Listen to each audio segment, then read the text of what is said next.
महाराष्ट्र, उत्तराखंड, बिहार आणि आता पंजाब देशभरात या पावसाळ्यात पुराने थैमान घातले आहे.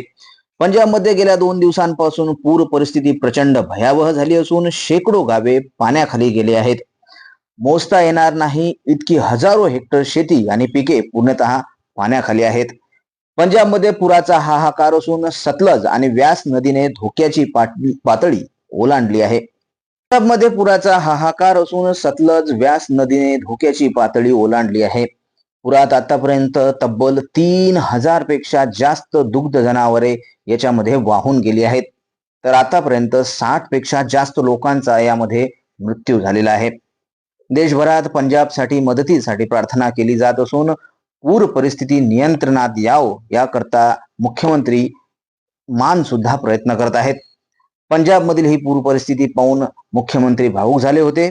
मध्ये हा दशकातील सर्वात मोठा पूर प्रलय असल्याचं कळत आहे. अन्नधान्याचं देशाचं कोठार असणारं पंजाब राज्य लवकर सुस्थितीत यावं आणि सर्वांनी या राज्याला मदत करावी